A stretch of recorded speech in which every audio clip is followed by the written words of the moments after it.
আমার মাথা মুসলমান হিসাবে, বাংলাদেশি হিসাবে হেট হয়ে যায়। কোথায় আপনাদের ঈমান? আপনাদের নামাজ বরবাদ, আপনাদের তেলাওয়াত, আপনাদের ওজিফা বরবাদ, আপনাদের ইবাদত কাজে লাগবে না। যিনি যাকাত নিয়ে হাসাহাসি করেন, সদকা নিয়ে কটাক্ষ করেন, যিনি গরিব মানুষকে বিদ্রুপ করেন, সব রেকর্ড আছে।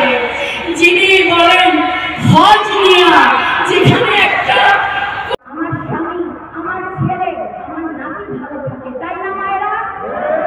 সেই কথা কি আমাদের এই বয়োবৃদ্ধ কাকারা বুঝবেন?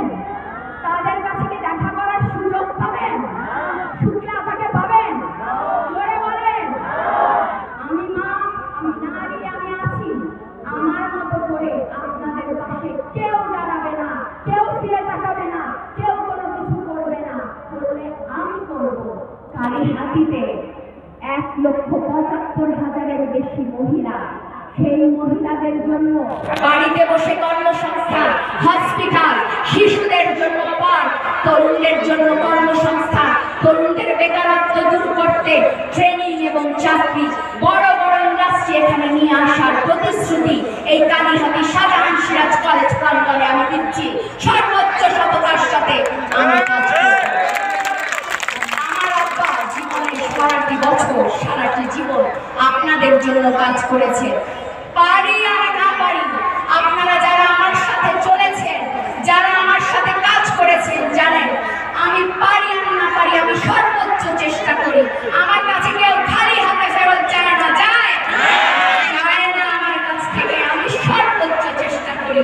আমার নিয়ত সৎ, আমার নিয়ত স্বচ্ছ, আমার উপার্জন হালাল, তাই আমার বুকে সাহস আছে। তাই আমি বলতে পারি, আমি প্রতিশ্রুতি দিলে তা রক্ষা করি, আমি প্রতিশ্রুতি দিলে তা সম্পন্ন করি। আজকে বলতে দুঃখ হয়, কালীহাতিতে আমাদের যে গ্রামগুলি, সেই গ্রামগুলিতে 318টা গ্রামে প্রায় 800 মসজিদ আছে। 800 মসজিদ আছে কালীহাতির এতগুলি গ্রামে। প্রতিটা গ্রামে প্রায় 3টা করে মসজিদ।